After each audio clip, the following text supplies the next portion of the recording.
Ever had that frustrating situation where your team comes to you and says they want a pay rise because they can get more working for someone else? And you get that sick feeling in your gut as it feels as if giving them a pay rise is just giving yourself a pay cut.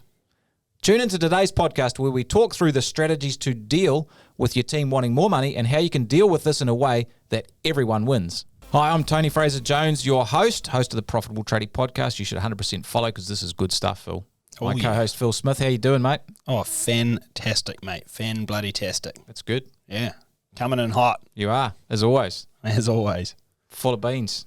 Oh, full of something. That's right. Anyway, what are we talking about, Chief? Mate, today we're talking about wages. Now, the labour market is very competitive, as we all know. I think anyone listening is going to be, in agreement with that, nodding along. And obviously with inflation going up massively all around the world, wages are obviously going up too. So other business owners are actively hunting for team members, and lots of business owners are seeing their teams be approached. Plus, people are talking, the suppliers and merchants, and word gets out, and so-and-so is getting paid $45 an hour or $50 an hour, and all these crazy numbers going around, and everyone thinks, well, I should get more then. If so-and-so gets paid this, then what about me? And then, sure enough, your team's going to come and ask for more, with the implied threat that if they don't get it, they might go elsewhere, which is super stressful, and honestly, it makes you feel unappreciated. So it should be a good topic today. Let's talk about that. Hands up if you've ever felt unappreciated as a business owner. And honestly, put your hand up. I don't care if you're in the car listening to both this. Hands up people if you're watching in the car. you. Put your hands up. Just keep an eye on the road. That's right. It's a toughie, right? It does feel like a real kick in the teeth. Yeah. And sometimes you're like, geez, they're not even grateful that I've given them a job. Yeah, well, some of them honestly, some of them we're kind of thinking, man, you're lucky to be getting the wage you get, buddy. That's right. Yeah, and how frustrating is that when they're like kind of average performer and then they're still wanting more money? Yeah, it's tough. And then when your best person comes and you're already paying them top dollar, and then they come to you sheepishly with the, oh man, I really need a pay rise, and you're thinking to yourself, man, I'd pay anything to keep you, but I also still need to make this a business. Not a charity. This is not like a charity shop. That's right. That's a newsflash. If you're running a business, it ain't a charity. You should be making profit. 100%. And if you're not making profit, please deregister your business. Re-register as a charity because you'll pay less tax. Yeah, nice work there. Nice little hacks. Anyway, business as a charity, that could be another whole episode. There's a few people who operate that way. Kind of gets me a bit wound up. That's right. So anyway, topic for another day. Yeah. So I'm sure you have a story to kick us off with the wages. Yeah, look, we were doing a coaching call a couple of weeks ago, and one of our members, Logan, has a plumbing business in Sydney in Australia, has about 20 people in his team. So he's got a reasonable sized team. And he's had 3 guys come to him in that week before and approach him in that last week saying they can get $5 an hour more than they're currently getting from him. Now, Logan's actually increased the wages of his team over the last 12 months by about $4 to $5 an hour as well. So he's not paying terribly. And, he was absolutely gutted. He felt like he was, just sort of bent over a chair with nothing he could do about it, between a rock and a hard place. And he felt like he couldn't go any higher because he wouldn't be able to make any money. And he kind of felt, his words, I feel like I'm being blackmailed a little bit here, which is, massively frustrating. And you feel like you don't have any sort of levers to pull. And for him, his concern was, if one leaves, well, 3 or 4 or 5 or 6 might go as well. And, that just made him feel pretty sick in the gut, to be honest. Yeah. So he was, pretty down about this. And, Logan, I'd say, is what you'd call a pretty decent employee. Like, he's not terrible at all. He looks after his team. So it was, really frustrating. And I think this story, this situation is something that's going around a lot, to be honest. Yeah. And so I guess the first thing I said to Logan on that call was, I explained to him that the fact that his guys came and talked to him about it, that's actually a good sign for a start. 100%. It means they've got some respect for him. And, if they had no respect, they didn't care, they'd just take another job and they'd be gone. Yeah, ultimately, if they come to you, it means they don't actually want to leave. They're trying to make this work, right? If they really, were fine with taking that extra money, they wouldn't have come to you. They'd just say, hey, yep, I'm off. Here's my resignation. And you'd ask why, and then they'd tell you because I'm getting $5 somewhere else. So this is the good news, team, if you're listening. If they come and say, I can get somewhere somewhere else, that's a good sign. It means they've got some respect for you, so you've got something to work with, and it probably means there's a lot of stuff there in your business that they like, and it is a hassle for them to shift as well. Yeah, so that's a thing. I don't know if you are listening. Maybe you've had a similar situation. Maybe you've got friends, in the same industry trades that are having the similar situation. But it's definitely something that's going around a lot. And I think we should jump into this because there's one thing worse than not being able to hire someone. It's losing good people. Yeah, and you definitely can have a domino effect. Like that fear Logan had about one leaving and then another leaving, that it's not an unfounded fear. That is a real possibility if you can't deal with this properly. And, obviously it is something we want to get on top of, right? I mean, it'd be devastating to lose multiple team members in one hit. So, yeah, I think there's definitely some problems if we can't get this right. Like, if we don't have a plan for dealing with people asking for raises, we can run into some pretty big roadblocks. 100%. People will leave. They will leave. Yeah. And that's going to leave you short. Look, if you own a contracting type business, service contracting business, the people you have are your factory. Yeah. And that's the size of your factory. If you lose people, your factory's got smaller. You can do less work. You can make less money. Probably more pressure comes back on you. It's just more difficult. Yeah, 100%. Obviously, your ability to service your clients goes down. You just can't get to some of their work. Maybe you let them down. Maybe they leave, go to someone else because you just can't meet their needs. I think this is important and probably not something we talk about. You often actually feel angry and unappreciated. Yeah, that's huge. And I totally get that. I felt like that as an employer. I think all employers have. You're just like, man, you ungrateful flipping so-and-so, right? Yeah. So feeling unappreciated is a big problem. Yeah, it's tough. Yep. It's tough. And it's a massive reality. Like, even if what they're asking for is completely, fair enough in their mind, it always hurts, right? Because it's like, man, it is what we're doing right now. It's not good enough. You're unhappy? Like, man, look at all the stuff I've done for you. Like, all the money I'm already paying you, all the little perks that we put in place, all the things I do so we can have fun and enjoy this place. And it's still not enough. That's what it feels like, right? Yep. And it feels like there's no gratitude for actually providing the opportunity for employment in the first place. And this is another whole question, but people think employment is a right, and in some ways it is, but it's also a responsibility, and maybe 100%. your team, maybe they just don't get that either. You're but not, you do. You're not you owed understand. It. Yeah. It's not a right. And employment is not a right. It absolutely is not. It's something you need to earn. That's why they say it's earning money. You don't just get given money because you exist. That's kind of ridiculous. I'll put my hand up and say it. Yeah, well, we could get started on that. Yeah, let's not go too far down that track into political beliefs. But I think the fact is like an employment opportunity is an opportunity, and it's something you must earn and continue to earn. And so when somebody comes and basically says, I feel like not only am I earning it, but you're not coming to the party, it hurts. It does hurt, 100%. Yep. And your profit's going to go down because you just can't get through as much work. I mean, it's just a simple reality if people leave. That's right. But sorry, mate. We can get this right. We can get this right. I'm we should try and get this right. Yeah, we should get this right. That's right. Yeah. Well, the first thing is you're going to retain people, which is great. It's retaining people is massive. Yeah. You build an even better team because you'll start to work on the culture and really understand some of the things that drive people in employment. So I think that's important. Your business can grow, it can be more profitable, and team is critical to lifestyle. Freedom is what people want from business. They talk about also, if you're a business owner, you might talk about, I want more holidays. I want to be able to, coach my son's little league team or football team. I want to be able to go to dance recitals for my daughter, spend more time with my spouse or partner. But that's all about freedom. And you've got to have a good team to create freedom. It's simple as that. 100%. And next thing, probably something to think about is you can start linking pay increases to productivity and performance and perhaps new skills gained as well. So rather than just giving people money because they ask for it, it's like, well, there can be some sort of quid pro quo here. Yeah, you're at this level right now. Yeah. The next level looks like this. It comes with this pay packet. So once you're able to demonstrate these skills, then that's what you'll get. Yep.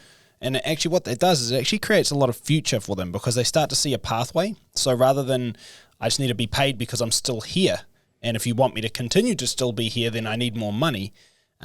That's actually, again, that's not how things work, right? Like, do a better job, or you do more of a job, or you do a higher responsibility job, and sweet, there's more money involved.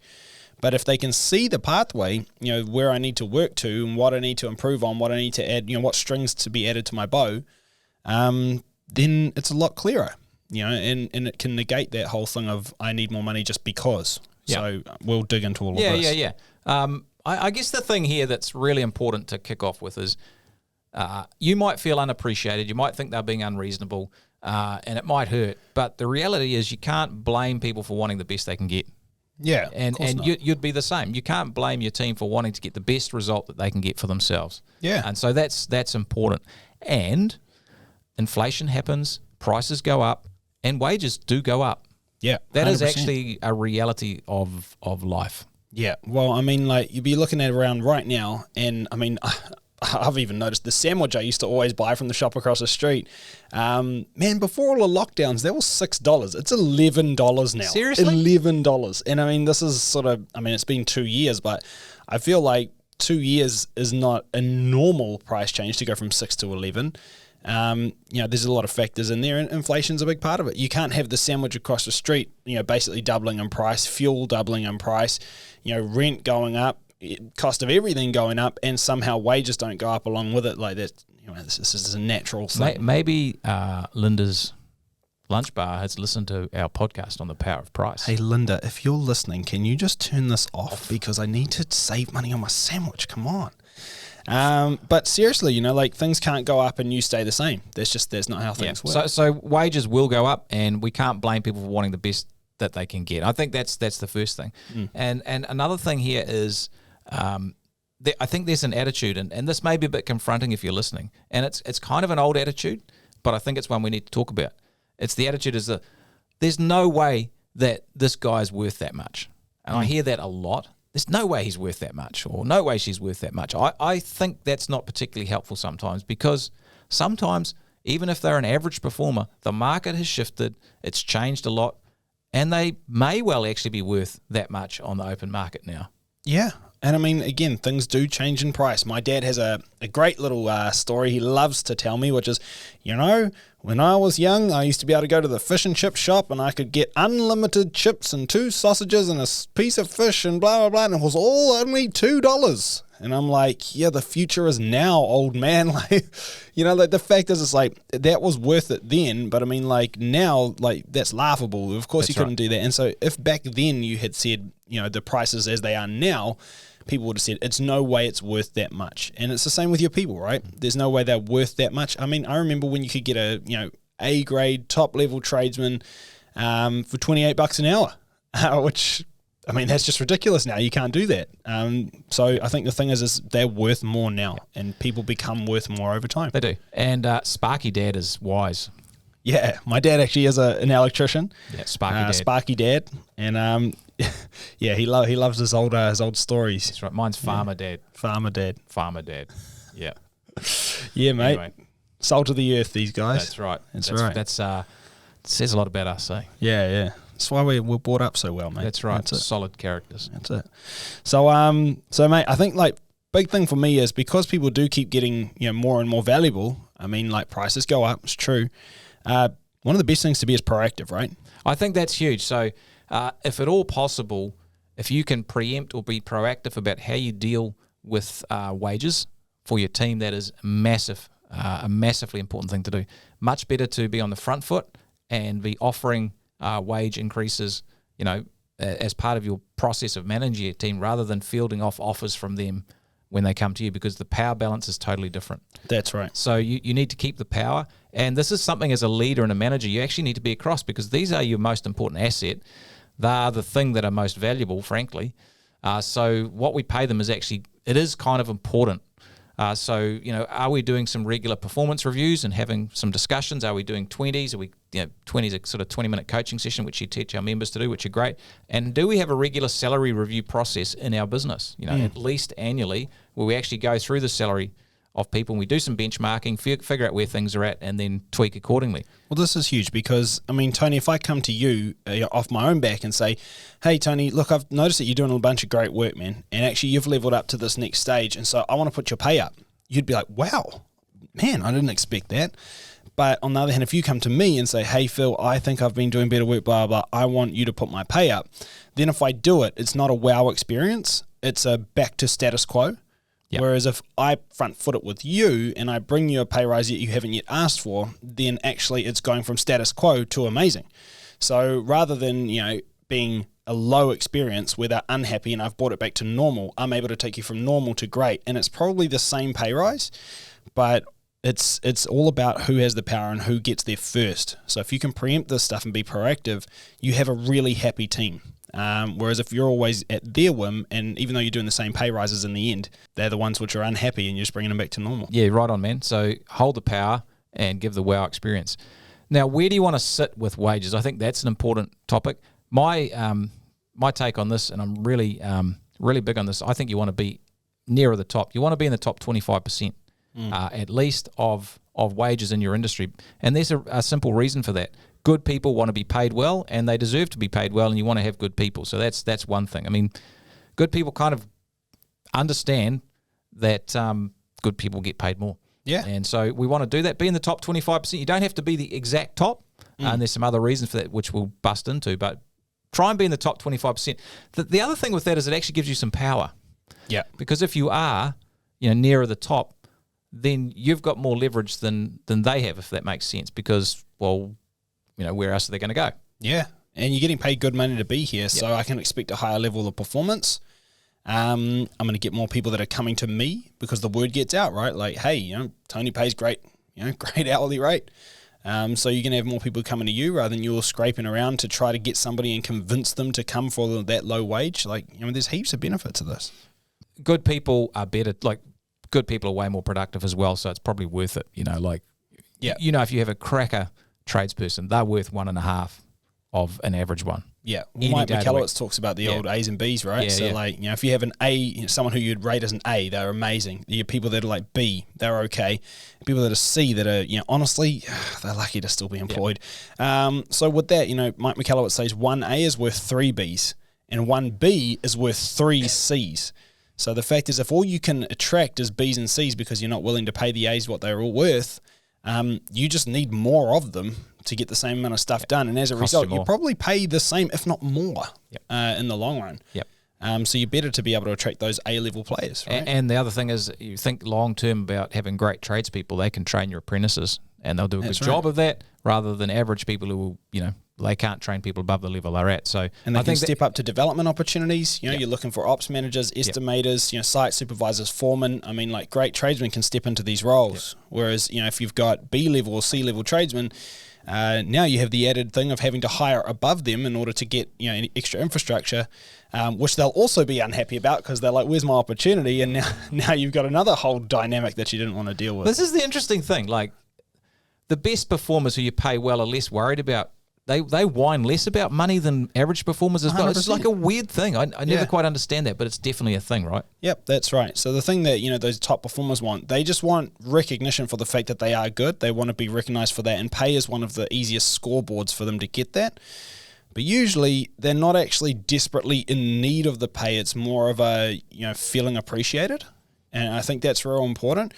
Like for anybody, I mean, you do get to a point where it's like, if I got a bit more money, it's nice. Doesn't change my life, not massively. Well, I'd love to dig into that because I know something you've talked about before is, when and you've talked to our clients when they've had this situation, our members of Profitable Tradie, $1 Million Tradie, is this sort of lifestyle burn. When someone's going to get, they're thinking of leaving for a couple of extra bucks an hour, their lifestyle burn rate goes up as well. Oh, do you want to talk about that a bit, mate? Because I think that's actually really 100%. Interesting. Well, like, if you think about this, like, an extra $3 per hour is something like $80, per week in the hand once you're taxed.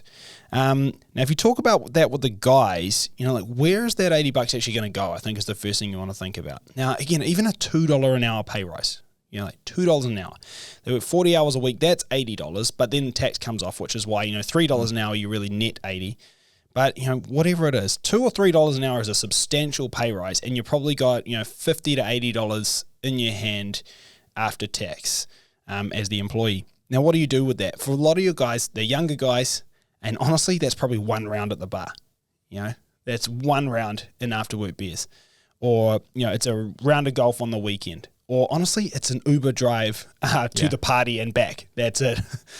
So the fact is that money doesn't go very far. It's not like that money is, changing their life, allowing them to achieve big goals in the rest of their life, that kind of stuff. It's not actually going to tick that box.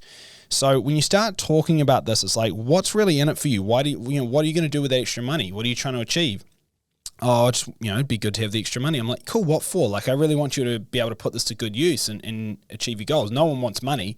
They want what the money does. So what's the money going to do for you? And when you really start digging into that, what you often find is that the money that, I'm going to give you, even a $5 an hour pay rise, you're still not going to achieve the thing you want. So what are we really talking about here? What do you really need to learn, or what do you need to do differently? What budgeting do you need to get across? How do you, do you need to learn how to get money to work for you? Do you need to learn about investing or where you can put some money? Do you need to learn about, if you want to get into a house, buy a house, do you need to learn more about the property market? Do you need to learn, there's a lot of stuff that can actually be a benefit, which isn't just another couple of dollars per hour. And I'm probably jumping ahead a bit here, but I think the big thing is what people really want is brightness of future. They want the ability to achieve goals and to have a better life. And so when they start talking about money, what they really mean is either a feeling of being underappreciated because they're below market value, or a feeling of not being able to get ahead on things they want to achieve in their life. And so what you really need to be able to do is, it's like, hey man, maybe part of this is a pay rise, but I think what we're really talking about here is something bigger. So should we look at how we might be able to achieve that too? And then that might be an incentive that you could provide, hey, look, if everybody smashes their KPIs, or if we achieve this milestone over the next quarter or something, I'll put everybody through a property course, or I'll get this investing coach to come in and talk to the team, something like that. And actually with that, you probably actually hit the mark a lot better than just the pay rise. Mate, I think that's huge. Sorry, get my mouth back over the microphone. That's huge. And this is the second part of what I wanted to talk about today, is that money is only part of the equation. And money will be the issue if they don't have anything else to tie them in to you as an employer. So it's just like, if you go buy a car and they're kind of exactly the same car, you'll obviously buy the cheapest one. But if one's like a really nice tricked out car, you'll pay more for that. Yeah. It's the same sort of thing. Yep. So if you want to hold good people, you need to pay them appropriately, but you need to do a bunch of other stuff to hold them and maintain them and retain them. That's the key thing that we're driving at here. And I think you've started to touch on that. And I guess culture is the thing here that we're talking about. Yep. Because money is not the only motivator. And that's right. It's brightness of future. It's how we teach them to be, a better human being, how we show empathy and respect and trust and really nurture them as a person is massive. Yeah. All of that sort of stuff is a huge part of that. How we be an employer of choice is really what we're getting at. Yeah, that's right. And I mean, end of the day, like, again, I remember, Tony, we talk about lifestyle burn. I remember being on an income that was probably 20% of what I'm on now in terms of total income. I lived in the same house with the same mortgage. I had the same, I had less kids at the time, but I did have children. I had one kid at the time. And like, shit, man, honestly, like, life was exactly the same. I wasn't without anything. I'm really not that much different now. I mean, I've got a few other opportunities in terms of what I can achieve in life, but the reality is it's not that much different. Now you might say, oh, well, you were probably on moonbeams back then too, and now you're just on more. No, it's not that. It's literally just that when you earn more money, you just spend more money, right? And I'm sure everybody listening can relate to that. You guys will relate to it too. The big difference is having stuff that you can achieve outside of that, and that's really where the money ends up going now. But the big thing is when you start getting into that, what you find is now you need more money to keep up with that too. So you live with the same problems, and I think you need to be tied into those goals, those longer term goals, or otherwise you'll always be coming back for more money because now you just need different money for different stuff. Yeah, and the key thing here, which I think is massive, and I want everyone listening to get this across to you, is money is part of the equation here for why people leave, but there's a whole bunch of other reasons why they will leave or stay. And so as long as the money is in the right ballpark, top 25%, if you get all this other stuff right, this has more impact at that stage. Right. And that's basically being a great employer. Yeah. And it's a bunch of stuff like, do people know what's expected of them at work? Yeah. Do they know, is it really clear on what success looks like? Are there clear systems and processes in place? Are there good clients to work with? Do they have the materials and the equipment they need to do their work right?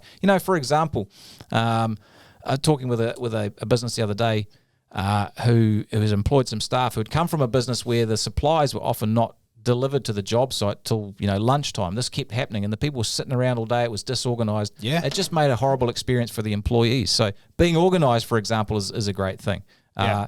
Do people have the opportunity to do their best work? Are they given opportunities? This is huge, man, massive. Because honestly, like, if you get A players want to win.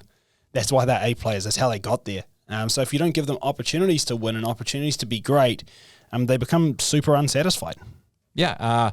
Has someone given you some recognition? Like if you're giving recognition and praise for doing good work, that's enormously important. Yeah, massive. People feel like they're cared about as a person. Now, this might sound all touchy-feely, but it's unbelievably important. The research is clear. You want your supervisor or the boss of the business to actually care about you as a person. That's massive. And dude, it's so easy to get this wrong because honestly, like when things are going right, you're like, yeah, well, they should go right. Someone does a good job, you're like, well, that's cool, they're doing their job. And then something goes wrong and you jump on it. Yep. And it's easy to catch people doing something wrong, but I suppose what you really need to focus on is catch them doing something right, because if you do that, they feel appreciated. And the number one researched reason that people leave jobs, it's often misquoted. It says it's that people are leaving bad bosses, but the actual reasons given most commonly is that they feel underappreciated, which gets rolled into I'm leaving a bad boss. But I don't actually think they're always a bad boss. They just forget to appreciate the good work done. That's the number one reason people leave. And isn't that ironic? Because at the start of this episode, we're talking about how we as employers feel unappreciated when people ask for more money. Yeah. The interesting thing is that often what we want is what we need to give in any relationship. And so showing appreciation is massive. Another thing is that they need people to, be concerned about their development as a person. So you need to be actually, what am I doing for this? What's the next step? What's the brightness of future? Where does this lead? That's massively important. Valuing their opinions. Yeah. Making sure that the rest of the team is doing quality work. Like a rubbish employee will, wreck the whole business if you let it. Yeah. So it's having good standards as well. It's having friends at work. Like one of the things that correlates with job satisfaction and productivity is having a best friend at work. Now, it doesn't have to be your BFF. I've got a 5-year-old daughter and she's already talking about BFFs. Goodness me. And it changes every day, of course. Oh, of course. But having good friends and social connection at work, what are you doing to build that? Because people don't want to leave their friends. They don't want to leave their community. So if you build a great community as a business, much less likely to leave. Well, dude, Tony, I've actually seen this a bunch of times with our clients where someone comes and they're like, hey, dude came to me for a pay rise. And when we dig deeper and deeper, what we find is actually that person had 3 or 4 really good friends that worked there. And over time, those 3 or 4 friends have all left for various reasons, not even any fault of the owner. They weren't even necessarily unhappy. But now this person's there all alone. They don't enjoy it anymore. And then they come and they want more money. It's actually just a reflection of I just don't feel right anymore. It's not fun anymore. It's not fun anymore. So really, like, why am I even here? What am I even doing every day? Like, and then that's going to manifest into the only thing that they know how to communicate, which is I want a pay rise. But that's actually not the problem. It's just the only thing to kind of, it's like the Band-Aid to put on the bullet hole. Yeah, really. That's right. So the thing that here is when people do come and say they want more money, it's like, okay, we can deal with that at the time, and there's a few strategies for that, and maybe you can link getting some new skills, so, hey, well, when you can do this type of work, we'll give you this money. And when you get that job nailed, then you can get that money. So that's some brightness of future. But the key thing is here, pay them in the top 25%, realize that wages go up, they do, and you do need to meet the market, but work really hard on all that other stuff, the company culture, the being the employer of choice, making it a great place to work, because that's the bonds, the sticky stuff. It's that real sticky stuff that people don't want to leave. They don't want to leave their mates, their community, a place that cares about them, the place that they feel like home. And I know this feels all touchy-feely and it feels like hard work, but hey, it's a lot less work than having to do it all yourself. Yeah. And I think you did right, mate. So that the only place I've ever worked that gave a shit about whether or not I actually get ahead in my life and my personal goals is a really hard place to leave.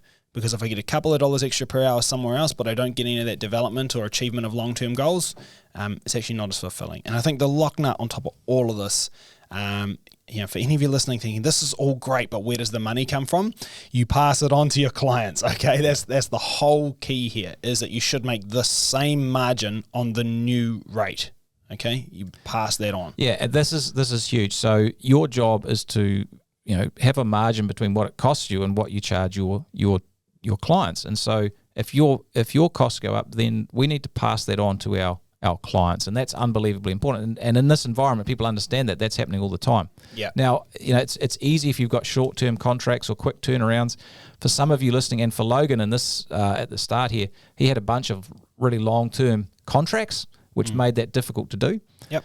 Doesn't mean you can't actually build the margins, because part of it can be a challenge, and maybe you need to look at your strategy in terms of your marketing and the type of work you're doing. That could be part of the equation here. Maybe get a little bit of a different mix where you can actually pass on the wages bill more quickly. Build that cash flow up. But at the same time, get your team around and say, hey guys, look, this is our position. This is what a great employer does. This is where we're at. We've got all these contracts. I want to pay you guys more. I know the market's moving.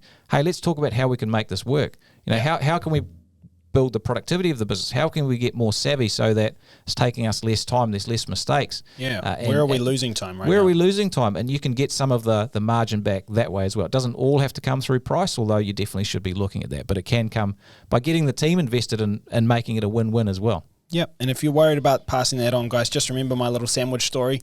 Look, the sandwich was $6, it's now $11. The petrol was $1 a litre, it's now $3 a litre. Like, everything's getting more expensive, so don't be surprised if wages are getting more expensive.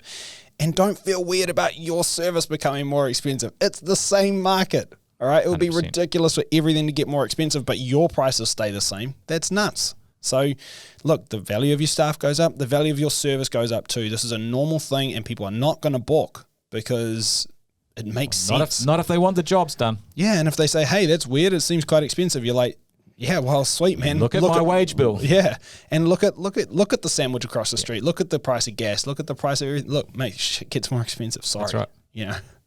Anyway, let's land this plane. Alrighty. So getting your team poached or having them ask for more money, it is stressful for sure. And you often feel like you have little power in the situation, but you do have power if you take a proactive approach. Yes, it does take some work, but it's a way better option than losing good people and the effect that has on you and your business. Hey, I hope you liked the video. Check out all the other videos in the channel and like and subscribe.